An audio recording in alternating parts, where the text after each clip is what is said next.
Okay, let's just dive right in. We're so often told, I think, that the real weight of a life is all internal. Right. The moment of decision, your private thoughts, your memory. Exactly. It's all about presence, about being steady inside yourself. The assumption is that if you can just get your inner world right, you can, I don't know, handle anything the outside world throws at you. You can neutralize it almost. Yes. But what if that's not the whole story? What if that focus actually creates a huge blind spot? The A distortion. distortion. What if the forces that are really shaping our lives are happening completely outside of us? Impersonal forces that, don't care how good our intentions are. And that's the core of what we're looking at today. It is. This counterargument is the foundation for our deep dive. We are exploring the exterior axis, a framework from the philosopher Pedro Malha, who you'll know as the founder of the ghost movement. And you've shared some incredible material. The main framework essay, and then 4 deeper essays on the components. That's right. Constraint, consequence, continuance, and latitude.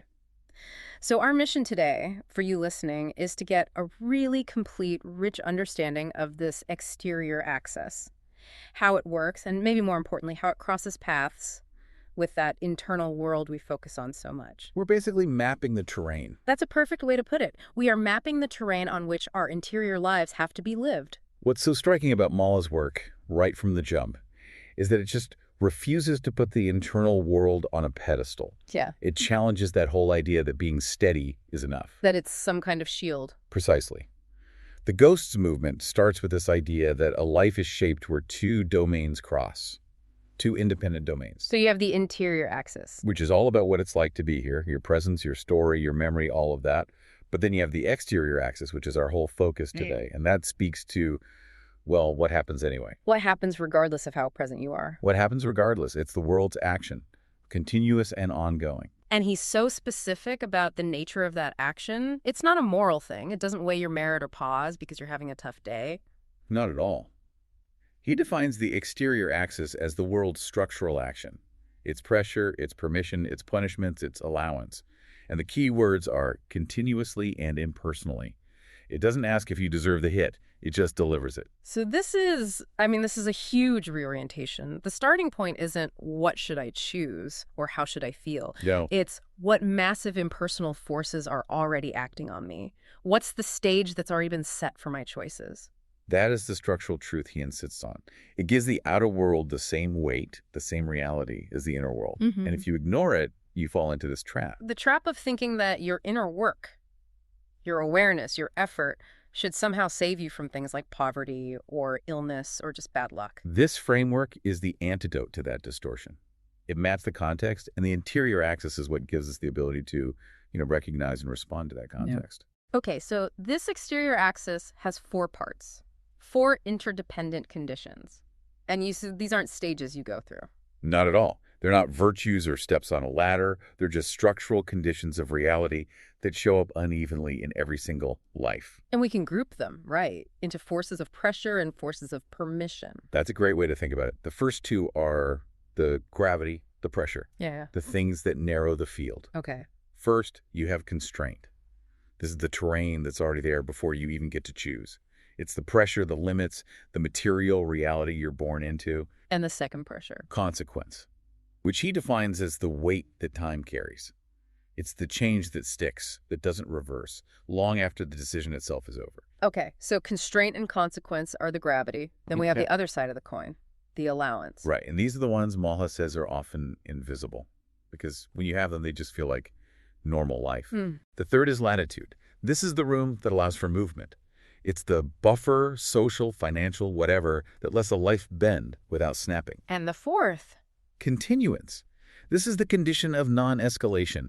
It's the quiet fact that sometimes a bad thing happens and then nothing else happens. Things don't keep getting worse, even if they don't get better. Pressure and permission happening all at once. And he makes this really crucial point about the 2 axes. He calls it the crossing, not the merge. Why is that so important? It's everything.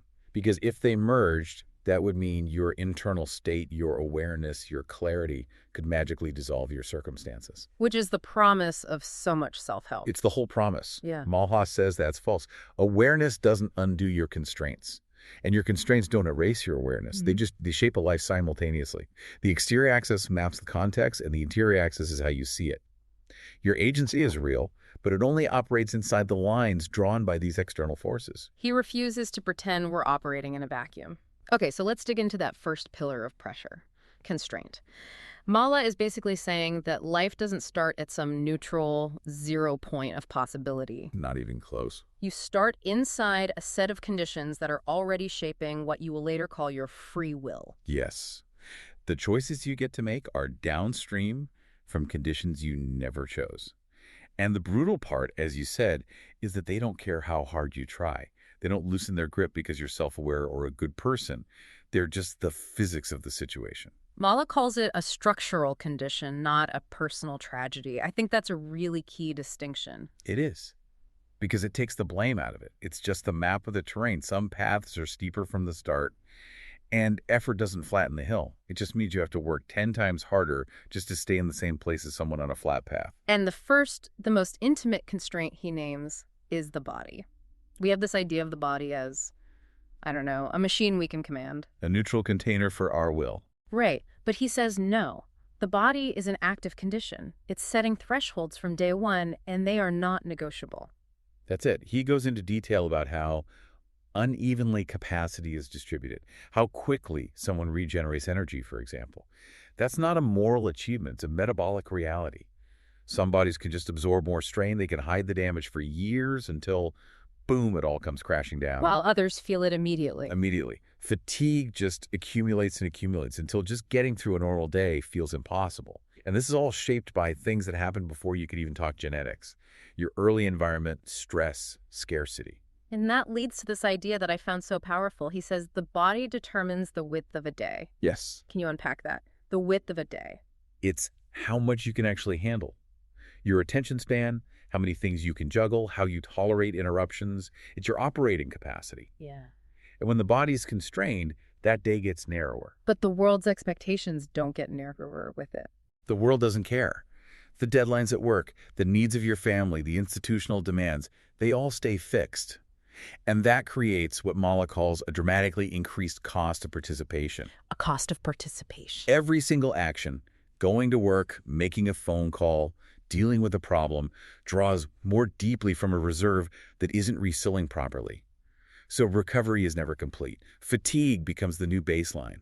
And trying to do anything extra, anything proactive, feels like you're taking out a high-interest loan on your own physical self. And that cost is almost always misread by the outside world. Oh, completely. From the outside, it just looks like you're lazy or you've given up or you don't care. It's seen as a moral failure. But on the inside, it's this constant, exhausting negotiation. You're managing this massive internal deficit against a world that doesn't even see the balance sheet. And that misinterpretation just adds another layer of pressure. And that bodily constraint flows directly into the next one he talks about, the family system, the world you're born into. He's very clear. No family is a neutral starting point. You get assigned a role early on, and it's not a choice. It's not about your personality. It's an adaptive response. It's what the system needs to survive. The quiet one, the high achiever, the peacemaker, the one who absorbs all the tension. You become that because the environment requires it. And you see this so clearly in how families deal with shocks. He contrasts the ones that can buffer the impact. The ones that have margin. You can make a mistake and it gets absorbed. There's psychological safety. With the ones that are already operating under so much strain, in those families, he says, responsibility isn't a virtue you choose. It's a necessity. It's a weight that just lands on you because someone has to carry it. And that wires you for life. That internal structure stays organized around that early scarcity. So even when things get better, when you're an adult and you're safe and stable, The ghost is still there? the ghost is still there. Need feels dangerous. Asking for help feels like a catastrophic failure. Rest feels like something you haven't earned. The old operating system is still running, even in a totally new environment.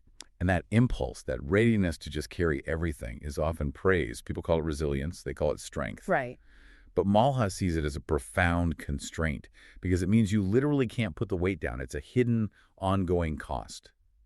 And that idea pushes us beyond the family into these bigger constraints. Like place and geography. He insists it's not just a backdrop for our lives. It's an active force. The infrastructure, how long your commute is, the pollution in your air, how close you are to the people making the decisions, all of this shapes your life expectancy, your daily risk. He calls some places extraction I zones. love that term. Places that literally extract your energy just for you to function. Yeah. Your time gets eaten by distance. Yeah. Your health gets worn down by the environment. Your opportunities are just thinner on the ground. And being far away from power, that's a key constraint for him. Because if you're far from the centers of decision making, you don't interact with institutions as an equal, No, you interact with them as impact. as impact. Forms, queues, waiting rooms. Automated phone menus. Your complex human story gets flattened into a procedure. Your urgent need hits an administrative wall. And your persistence is met with this vast structural indifference. Which leads right into the next one, impersonal systems. The big institutions, government, employers, healthcare, he says they're designed for scale, which means they reward compliance. Not responsiveness, Yeah. not accuracy.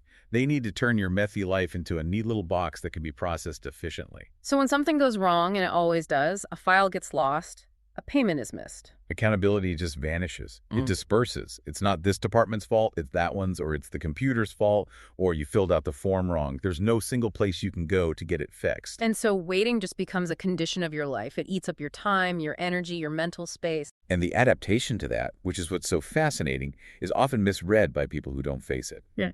The person learns to expect delay. They become more cautious. They conserve their energy instead of pushing against a wall that won't move. From the outside, it looks like resignation, a lack of ambition. Right. But Mala says it's an incredibly rational adaptation.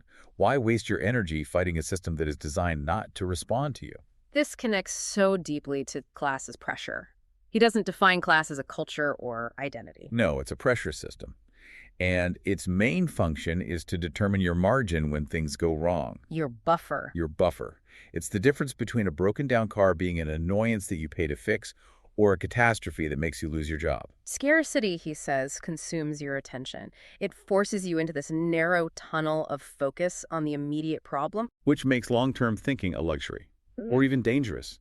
You can't plan for 5 years from now when you don't know how you're going to pay rent next month. And again, from the outside, that looks like poor judgment.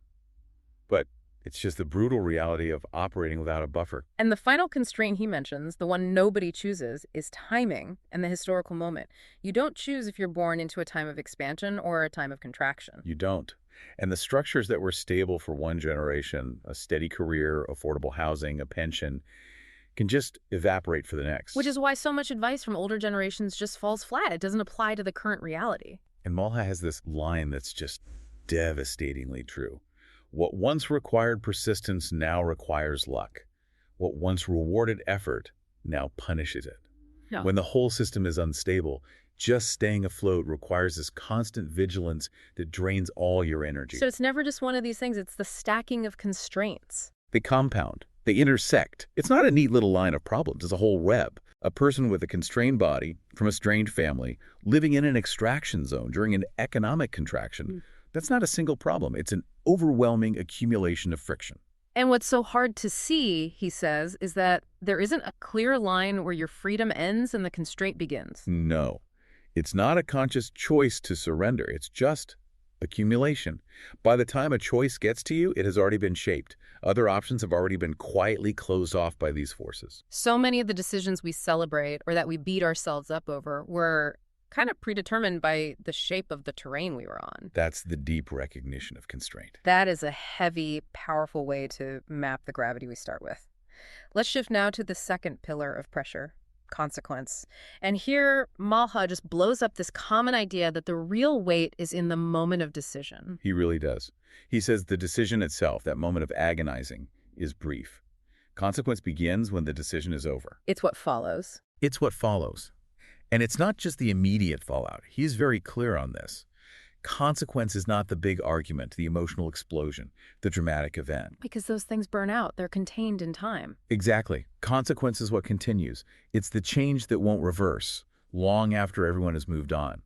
His phrase for it is what keeps landing when there is nothing left to explain. It's the new shape of reality.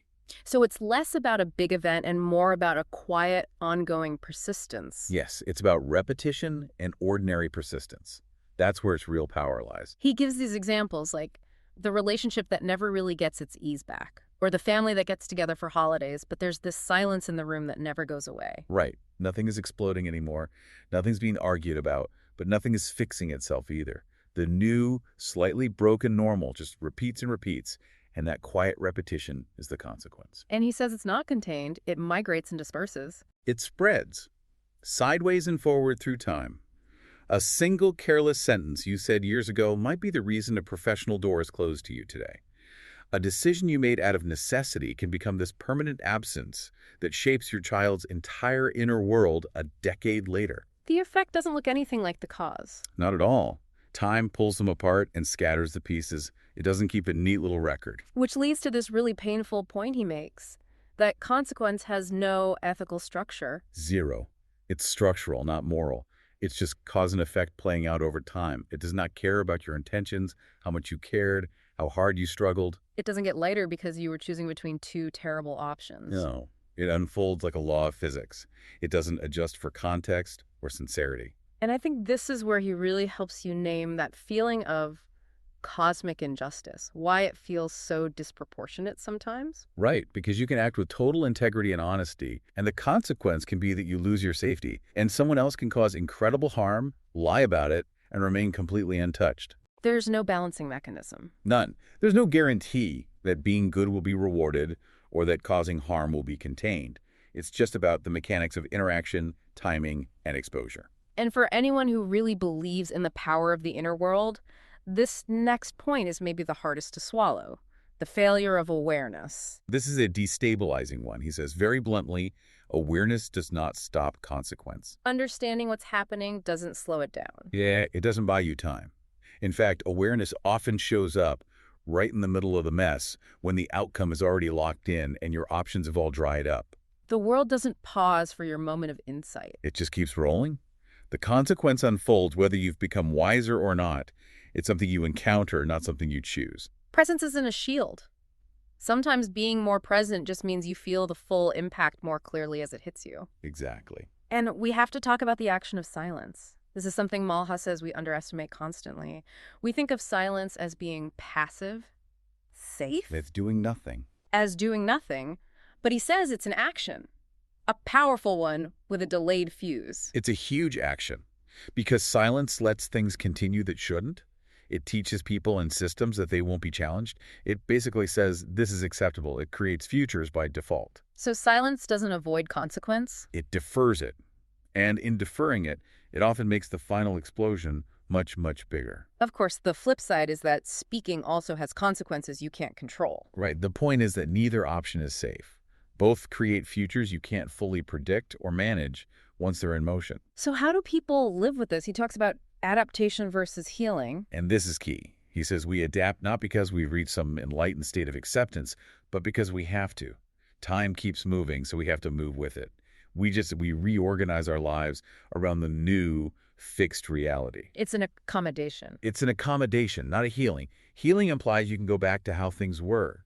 Accommodation is learning to live inside the new shape, a shape that isn't going to change because a door is now permanently closed. So consequence doesn't resolve, it just layers. By layers. And it keeps acting on you, whether you're thinking about it or not.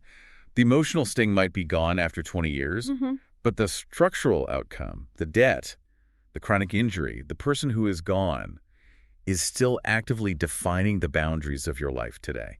So it's not a story with a neat ending, it's just the ongoing weight of time. That's it. Irreversible weight. Okay, we have spent a lot of time in the gravity. We've talked about constraint, the limits we start with, and consequence, the weight that builds up. Now we have to shift to the other side of the equation, the counterforces, from pressure to allowance. Yes. And the third condition is latitude, what Mala calls room. And this is all about what allows one life to bend under pressure while another one just breaks. And his big point here is that when you have room, you usually don't even notice it. It's invisible. Yeah. It just feels like normal. It feels like things working out. It's when you make a mistake and you're able to absorb it, the consequences come slowly or you can manage them. You have time to correct course. Whereas without room, Without room, everything stacks up. The decision becomes final, instantly. One small misstep becomes the defining story of your life. It becomes a verdict. The difference, Mala says, is rarely about who is tougher. It's about who was given room to negotiate with reality. So movement is often permitted before it's achieved. That's the phrase. Permitted by circumstance before it's achieved by will. And the clearest example of this is the latitude of the body, the capacity to recover. This is a huge one. Some bodies get sick or injured or exhausted, and they can bounce back. They return close enough to their baseline that life is still manageable. That ability to recover is the margin. It's the room. If you can recover, you can afford to make a mistake, learn from it, and try again. But if your body doesn't come back to baseline, if the fatigue or the injury becomes chronic, then every single decision is constrained. You can no longer absorb any extra strain. The same exact job, same life, produces a completely different future based on that recovery margin. And then there's the material room. Mala says money alters time. This is one of its most powerful and least discussed effects. A financial buffer creates distance. It creates delay between a problem and its full impact. Delay is the key. Delay is everything. His example is a burst pipe.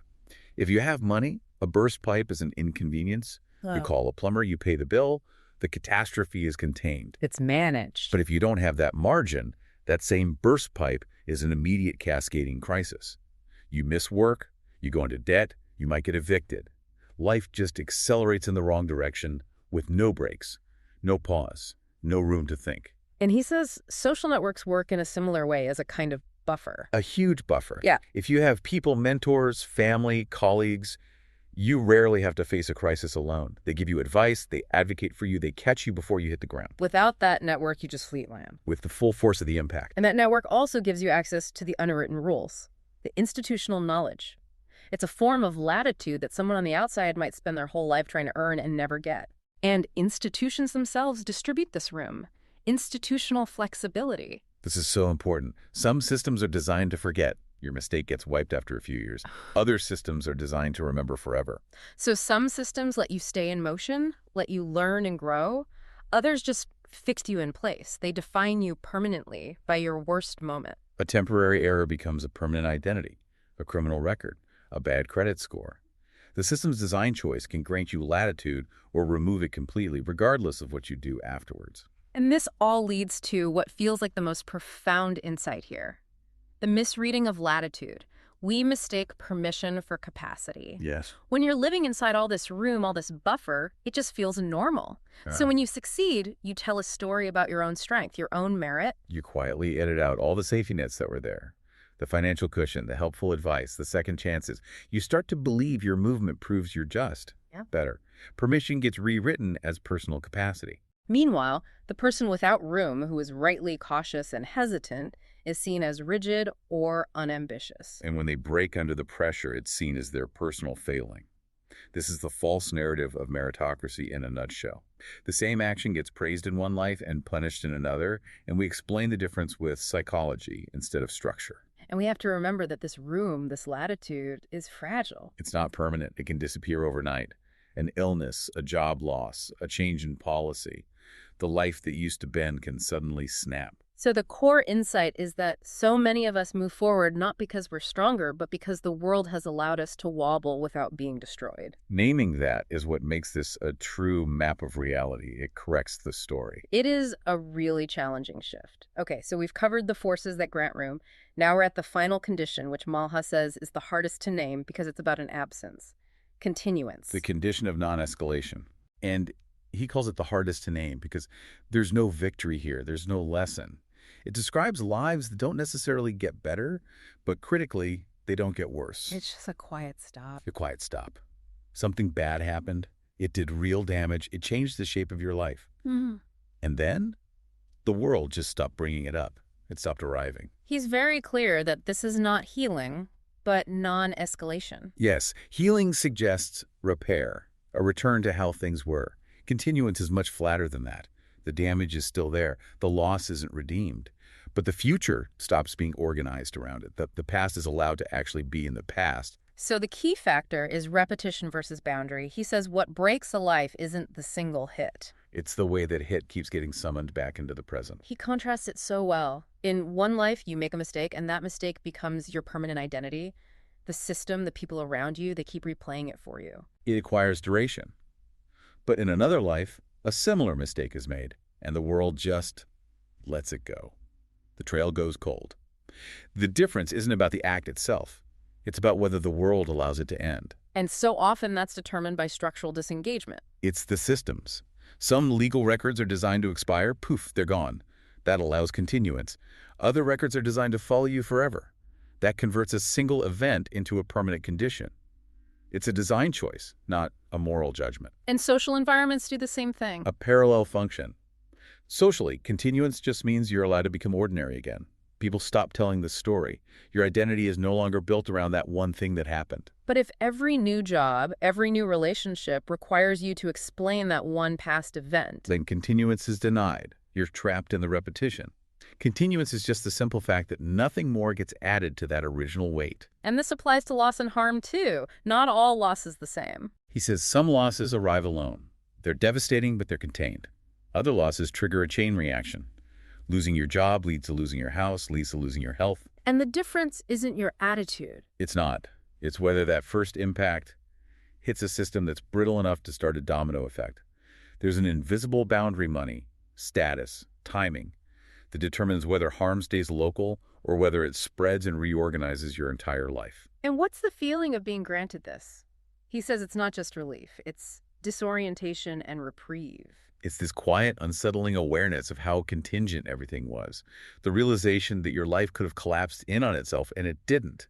And not because of anything you did. It just feels like an unearned reprieve. Which is why you can't moralize it. You can't. Awareness doesn't bring it about. Honesty doesn't guarantee it. Sometimes the most self-aware people are haunted by their past, and others who are completely oblivious are somehow allowed to move on. It's a structural gift that never explains itself. So the final unsettling truth is, some lives are just allowed to remain unfinished, to carry on, and others are closed by repetition, and the difference is structural. That's the tragic reality of it. So we've mapped these four conditions of the exterior axis: constraint and consequence, the gravity, and latitude and continuance, the allowance. And it's crucial to remember they're uneven. You could have massive constraint in your health, but huge latitude from your family's wealth. They don't cancel out.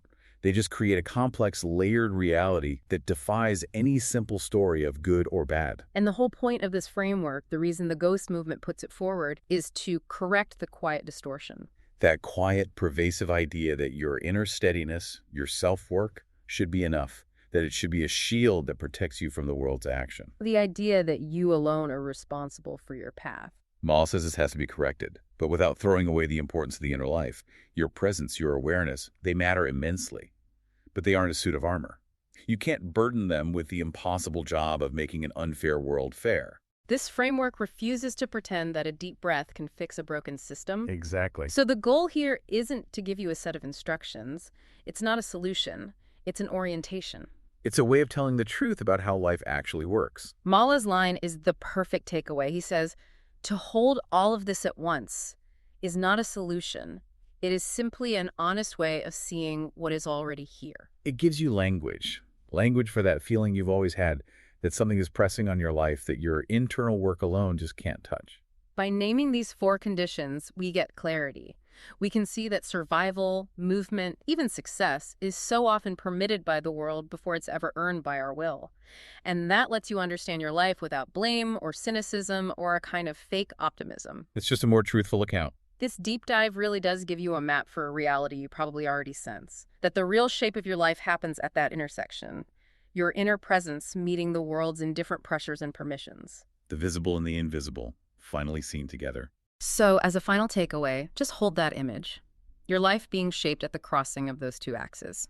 Internal presence meeting external constraint, consequence, latitude, and continuance. A powerful image. And here is a final thought to carry with you from this. If Mala is right, if consequence can persist without you even remembering it, and if latitude, that structural permission, is so often mistaken for personal strength, how can you ever really distinguish in your own life between the progress that you truly earned and the allowance that was just an unearned gift from the exterior axis? That is the question. Think about that invisible line between your capacity and the world's permission and what that might mean for what you do next. A challenging thought to end on. Thank you for sharing these sources and for going on this deep dive with us. Mala's work is unsettling, but it is undeniably clear. We look forward to seeing what truth you discover next.